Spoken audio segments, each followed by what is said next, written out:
Selamat malam semuanya. Ya, selamat datang di pembelajaran basis data lanjutan untuk pertemuan kedua. Jadi di pertemuan kedua saya mengambil topik DDL ya, Data Definition Language. Jadi kita sedikit teori. DDL itu adalah bagian dari SQL yang digunakan untuk mendefinisikan data dan objek database. Nah, jadi nanti kita lihat DDL itu apa saja pada saat kita mempraktekkannya ya. Jadi secara singkat, perintah yang ada di DDL itu ada beberapa yang saya ambil. Ada namanya create database, ada create table, ada alter table, ada drop table. Masing-masing mempunyai fungsinya tersendiri. Misalnya create database berarti membuat database, create table berarti membuat tabel, dan seterusnya ya. Sedikit lagi. Nah, di sini ini ada sedikit teori, misalnya perintah create.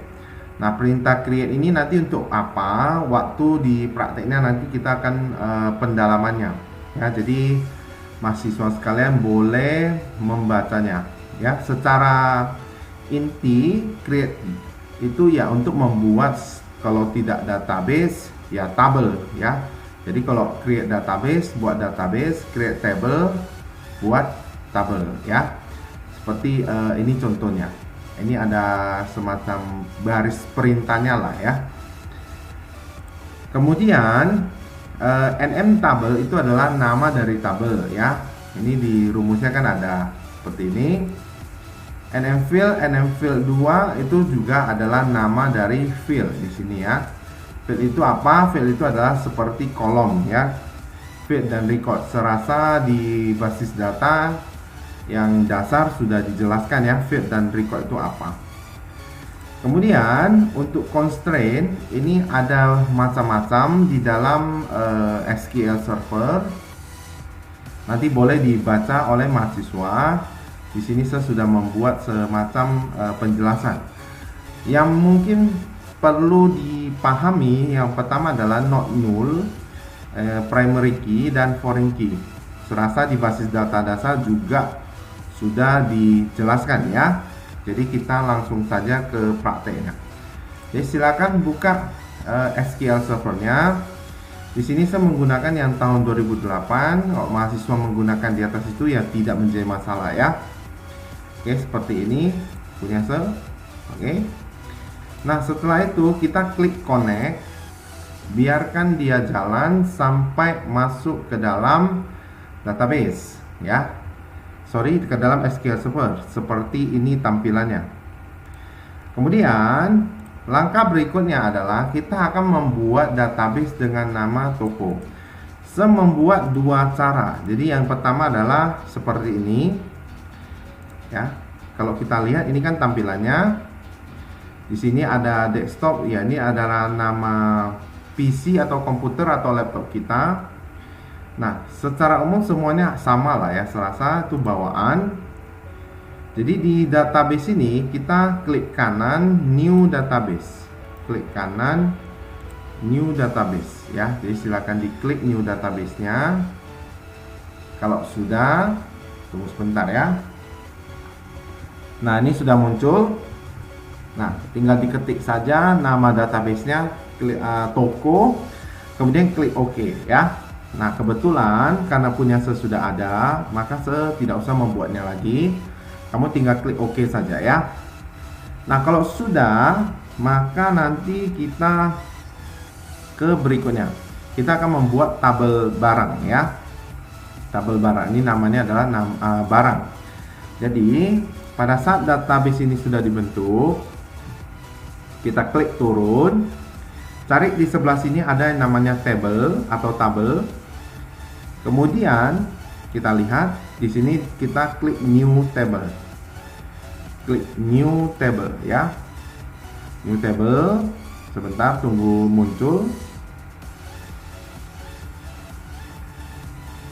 Nah, di sini sudah muncul.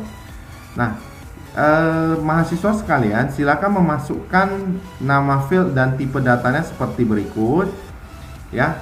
Jadi nama field dan tipe data ini dimasukkan sesuai dengan ya yang sudah dipelajari pada saat basis data kemarin.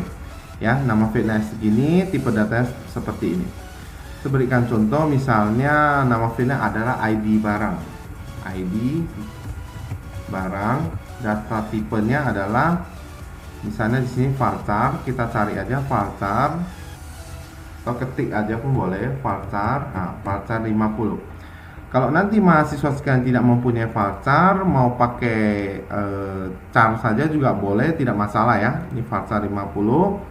Jadi silakan masukkan semuanya keempat-empatnya ya. Nama barang, kemudian varchar 255, varchar. Nah, ini kan 50 ya, kita buat 255 sampai dia ke 4, tanggal terima, date time, tanggal terima buat date saja juga boleh, tidak mesti date time, date saja. Kalau date time berarti dia muncul waktu, kalau date saja berarti dia muncul tanggal, kalau date time berarti dia muncul tanggal dan waktu ya. Stok barang integer ya, seperti ini. Oke, kalau sudah, maka tinggal kita lakukan penyimpanan dengan cara klik kanan save table 1. Save table 1, masukkan atau ganti namanya menjadi barang seperti ini, klik OK ya. Nah, kebetulan karena sudah ada, saya tidak usah membuat lagi. Sini saya sudah ada. Sebentar saya tunjukkan. Nah, ini punya saya sudah ada ya, jadi saya tidak usah buat lagi, saya close saja. Kemudian kita diminta untuk mengisi data yang seperti ini di dalam tabel barang yang sudah kita buat tadi. Caranya adalah di tabel barang ini, tadi kan kalau untuk melihat kembali itu adalah desain, untuk melihat field yang kita buat dan tipe datanya. Maka untuk memasukkan data, kita mengklik edit top 200 row. Kita klik, kita tunggu sebentar, maka nanti dia akan muncul data yang akan kita ketik. Nah, dalam hal ini saya sudah mengklik data tersebut. Ya, caranya untuk memasukkan ini sama saja, tinggal diketik P001 mie instan, tanggal terima berapa, stok barang ya, seperti yang dipunya saya ini. Ingat, mengetiknya berurut ya, jadi satu baris habis, baru mengetik baris kedua, baru mengetik baris ketiga, dan seterusnya. Jangan P001 tiba-tiba loncat, nanti takutnya ada masalah di data sehingga terjadi error gitu ya. Kemudian di berikutnya, ubah link atau panjang dari tipe data nama barang menjadi 250. Tadi kan 255. Jadi cara mengubahnya sama, kita ke desain. Jadi yang tadinya 255 ini kita rubah saja menjadi 250 seperti ini, baru di save lagi, maka sudah terganti secara otomatis ya. Kemudian klik yes. Oke, terasa itu untuk bawaan, untuk pelajaran dasar bisa lah ya, gampang. Oke, ini close saja.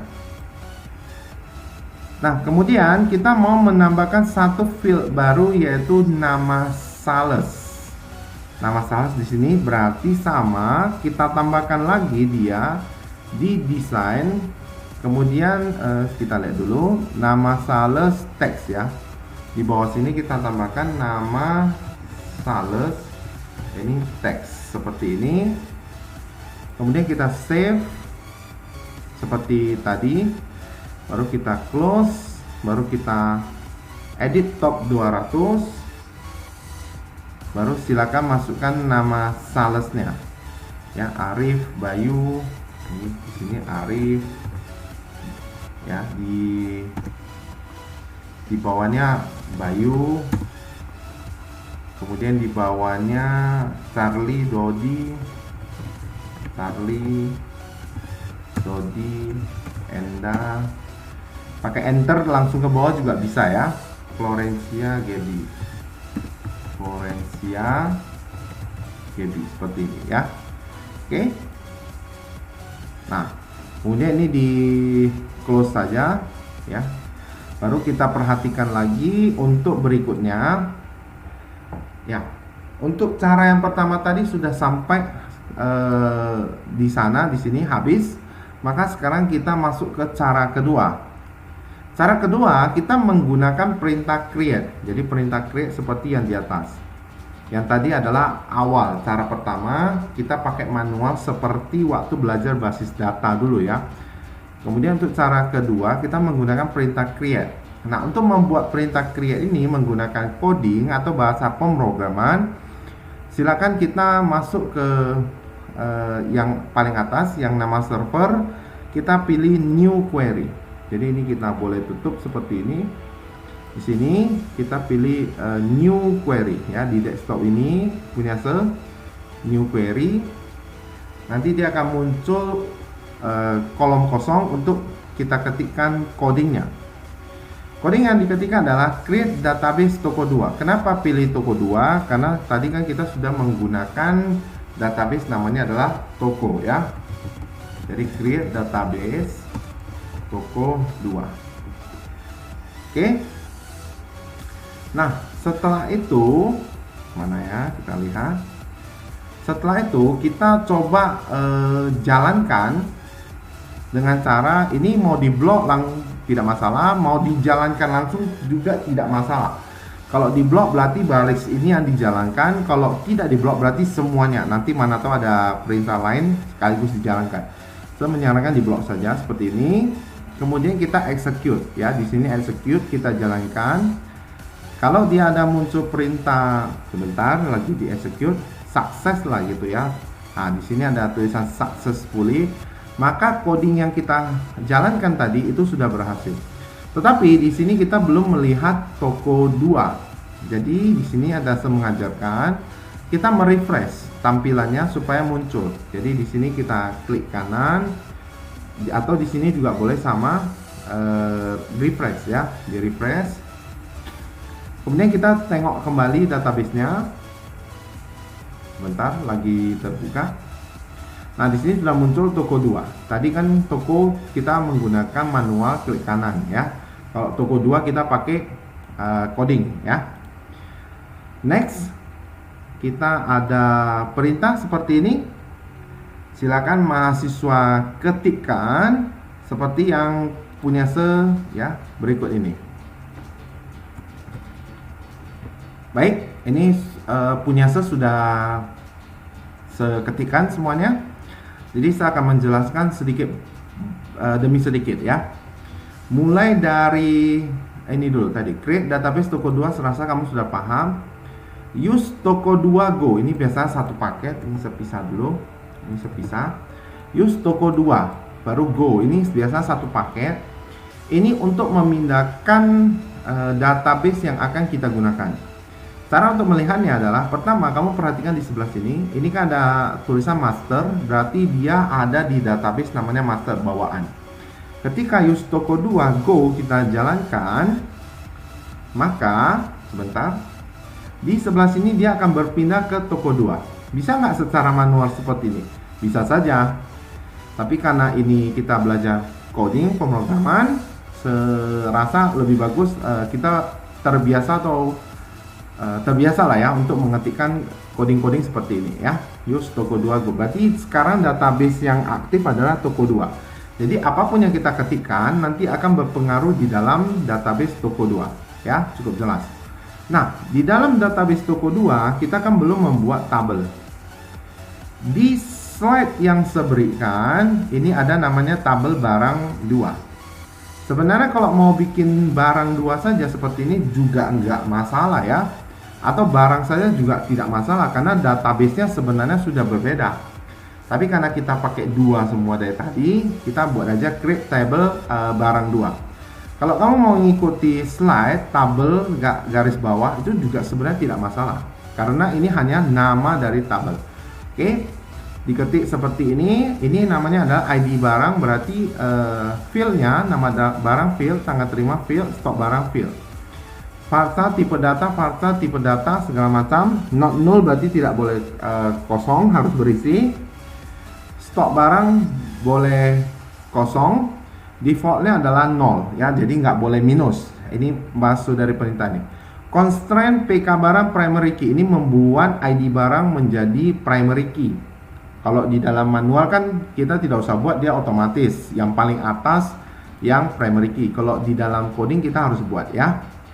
Kalau ini dijalankan, kita execute ya. Jadi jangan execute-nya separuh seperti ini ya, tidak bisa. Execute-nya bersamaan. Kita block, execute. Kita tunggu. Kalau dia ada tulisan successfully berarti berhasil. Kita cek di toko 2 di sini, di tabel. Kalau belum muncul kita refresh coba. Oke, sudah muncul ya DBO barang 2. Kalau kita desain seperti yang kita buat sebentar ya. Nah, seperti yang kita buat ya. Oke. Kita close. Nah, untuk memasukkan datanya itu nanti ya. Untuk memasukkan data seperti mana ya, ini itu nanti ada materi khusus di pertemuan yang lain ya. Jadi ini saya hanya mengajari membuat database menggunakan coding ya, DDL topik kita. Ini sudah. Kemudian kita ke ini alter table ya, alter table. Kita mau menambah field yaitu nama sales tapi menggunakan coding. Nah, di sinilah perintahnya. Alter table barang. Oh, sorry. Ini saya harus ganti menjadi barang 2 ya. Ini menjadi barang 2. Baru bisa ya. Kalau tabel barang dia tidak mau. Add, berarti alter table tambahkan field barang 2 dengan nama fieldnya adalah nama sales, tipe datanya varchar, panjangnya 70. Kita jalankan. Oke, successful. Kita coba desain di tabel barang 2. Oke, masuk ya nama salesnya. Kita close. Kemudian juga ada mengubah tipe data nama barang menjadi teks. Tadi kan waktu kita tahu ya, nama barang itu, sebentar kita cek coba. Nama barang di sini kan varchar. Kita mau rubah dia menjadi teks.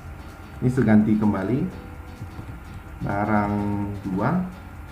Nah, di sini untuk alter table selain bisa digunakan untuk menambah field, dia juga bisa untuk mengubah tipe data. Ini coding atau perintahnya. Di execute, successful, kita cek. Oke, sudah berubah menjadi teks ya. Oke, kita close. Nah, sekarang kita akan ke yang berikutnya, yaitu menghapus. Jadi menghapus ini ada 3 sebuah. Satu, menghapus field 1 kolom, menghapus 1 tabel, dan menghapus 1 database. Jadi untuk menghapus 1 field, perintahnya ini, di bawah ini. Kita coba tes. Alter table, dia memakai alter table bantuan untuk memanggil nama tabel. Alter table barang 2. Nah, setelah itu tinggal dijalankan, execute. Oke, successful. Kita lihat tanggal terimanya masih ada atau tidak ya. Oke, hilang ya. Sudah terhapus nama field untuk tanggal terima ya. Sekarang DBO barang ini, satu tabel ini kita mau hilangkan. Caranya ada drop table ya. Drop table di sini kita ganti nama tabelnya adalah barang 2. Oke, kita block, execute. Oke, successful, ini hilang. Berarti kita refresh dulu. hilang ya nama tabelnya, tidak ada lagi tabel barang 2. Baru drop database, berarti menghilangkan satu database toko 2. Kita execute. Oke, ini tidak bisa dihapus. Kenapa? Karena kita masih aktif database toko 2. Jadi aktif, tidak bisa dihapus. Kalau mau hapus, kita harus pindah dulu. Misalnya kita pindah ke toko. Seperti ini, udah pindah ke toko, baru kita block execute. Kita tunggu sebentar. Successful, masih ada, refresh. Kita coba tag setelah refresh. Oke, hilang ya database toko 2. Jadi begitulah untuk pelajaran singkat mengenai DDL ya, mengenai create, alter sama drop. Sangat sederhana, sangat simple, semoga bisa dipraktekkan ya. Kemudian ini bisa di save ya. Untuk coding ini bisa di save. Saya sudah men-save punya saya di sini ya. Kamu tinggal save, simpan di satu tempat sesuai yang diinginkan. Ya, entah kamu taruh di mana. Nanti bisa di-open lagi dengan cara di drag seperti ini. Ini punya saya, tinggal ditarik ya. Masuk ke dalam, tinggal dibuka. Jadi kita tidak kehilangan coding kita. Manual berguna, bagus, tetapi untuk coding menurut saya jauh lebih bagus. Bagi siapapun yang punya komentar perbedaan antara manual dengan coding, silakan nanti sampaikan di kolom diskusi di e-learning ya, ataupun secara tatap muka juga boleh. Oke. Baik, untuk pembelajaran pertemuan 2 sampai di sini dulu. Terima kasih atas perhatiannya. Semoga apa yang diajarkan bermanfaat. Sampai jumpa di pertemuan yang akan datang. Selamat malam semuanya.